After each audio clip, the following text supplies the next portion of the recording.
morning from Thailand, Phuket. Very excitement for Phi Phi island.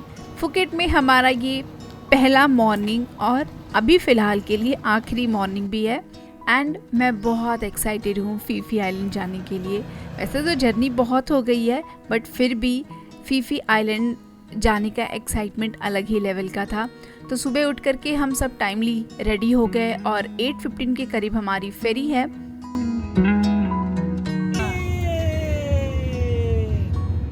And सुबह सुबह ready होके हमने बोल्ट से एक मिनी वैन बुक की, क्योंकि हम टोटल 8 लोग हैं तो हमारे लिए मिनी वैन वाज परफेक्ट। और इसके बाद जहाँ भी हमारे पास ऑप्शन था मिनी वैन का, हमने हर जगह मिनी वैन ही बुक किया। जर्नी भी बहुत स्मूथ। एक तो यहाँ के लोग इतनी अच्छी ड्राइविंग करते हैं कि आपको कहीं भी मतलब कुछ प्रॉब्लम होगी ही नहीं। सो लगभग 45 मिनट्स के बाद हम फेरी टर्मिनल पर पहुँच गए और ऑनेस्टली टर्मिनल एक्सपेक्टेशन से काफ़ी अच्छा था। मुझे लगा था कि कुछ तो बस ऐसे ही होगा, not that much good, but बहुत अच्छा।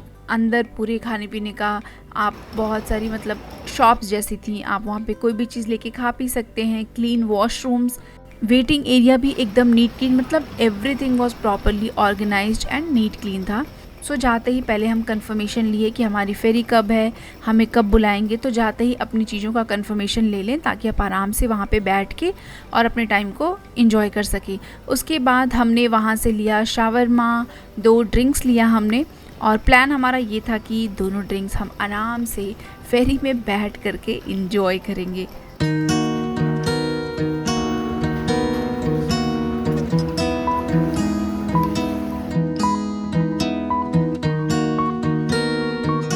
सो अराउंड 8:15 पर उन लोगों ने बुलाया बोर्डिंग के लिए और बोर्डिंग स्टार्ट हो गई फेरी के लिए।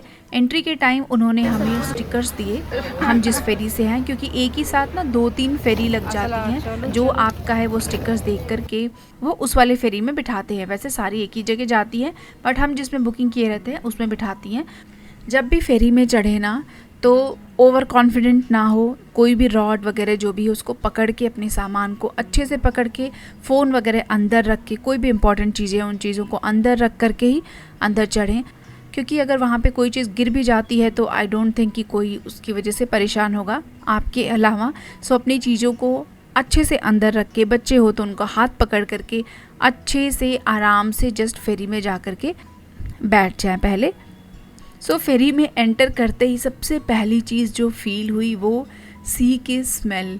एक वो समुद्र का एक डिफरेंट ह्यूमिड सा स्मेल आता है।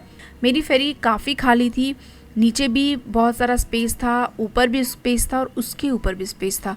सो बहुत सारा एनफ स्पेस था। जनरली लोग साइड साइड में बैठते हैं ताकि विंडो से व्यूज़ को एंजॉय कर सके, but it was very bad. मुझे बहुत बुरा लगा देख करके कि ये लोग ने विंडो को क्लीन नहीं किया था। एटलीस्ट इन लोग को विंडो क्लीन करके रखना चाहिए, क्योंकि बहुत सारे लोग ऐसे हैं जिनको मोशन सिकनेस होता है या बहुत सारे लोग बाहर जाना कंफर्टेबल नहीं फील करते हैं। उनके लिए एटलीस्ट वो अंदर से व्यू को एंजॉय कर सके, but it was completely bad. So ये जो फेरी है ना, ये यूजुअली 2 से 3 घंटे लेती है, डिपेंडिंग अपॉन वेदर, फेरी ऑपरेटर कैसे चला रहे हैं, सी कैसा है।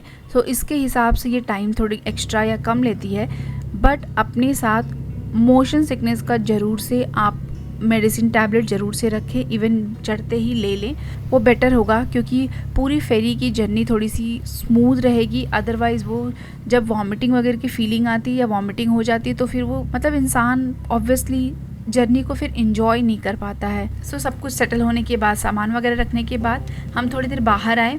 इसमें मतलब फीलिंग एकदम डिफरेंट होता है, दूर दूर तक कोई भी नहीं दिखता है। मैं पीछे थी काफ़ी देर तक, फिर उसके बाद मैं आगे गई, फिर हमारे फ्रेंड्स सारे ऊपर गए तो मैं भी ऊपर गई। और फिर oh my God, this was the best thing on this journey. Captain ने अनाउंस किया, अब उन्होंने जो भी कुछ अनाउंस किया, बस अनाउंस किया कि something is there, you can go and watch.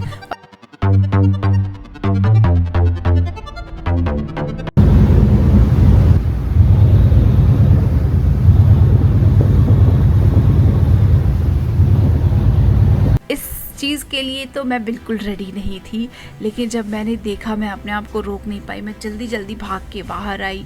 Giant limestone mountains, टॉर्कोइज water और ऐसी सीनरी जो मैं सिर्फ मूवी में देखती थी। एंड ये वही एरिया है जहाँ पे माया बे और काफ़ी फेमस फीफी का जो डे ट्रिप लोकेशंस है ना, वो सारे यही हैं नियर बाई। इसीलिए यहाँ पे बहुत सारी लॉन्ग टेल बोट और जेट स्कीज वगैरह दिखाई दे रही हैं।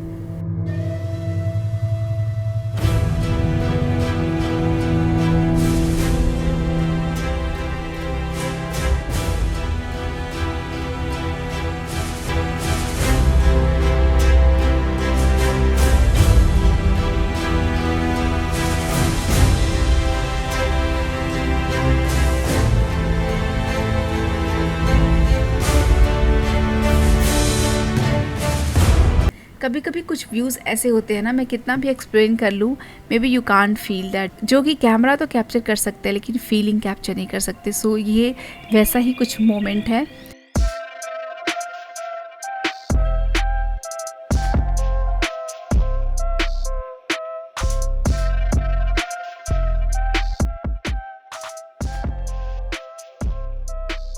लगभग 2-3 घंटे की जर्नी के बाद हम फीफी आइलैंड के पास आ गए। सो यू कैन सी यहाँ पे बहुत सारे बोट्स वगैरह हैं।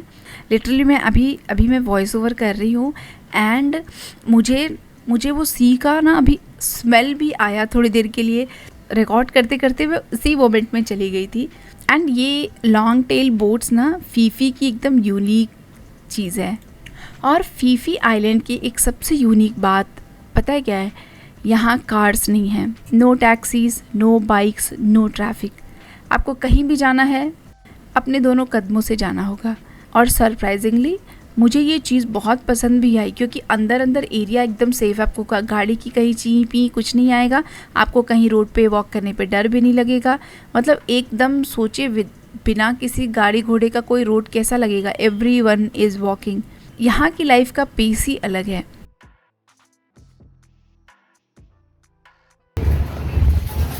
सो अब हम अपना लगेज लेकर के होटल की तरफ चल दिए और रास्ते भर सिर्फ एक चीज़ दिख रही थी, जो कि ब्यूटी। हर तरफ यू कैन सी कितना सुंदर ग्रीनरी, माउंटेन्स, लोग पैदल चल रहे हैं। मीन्स फीफी और फुकेट में बहुत डिफरेंस है। यहाँ की वाइब भी कुछ अलग है। गर्मी तो बहुत ज़्यादा है इस टाइम पे।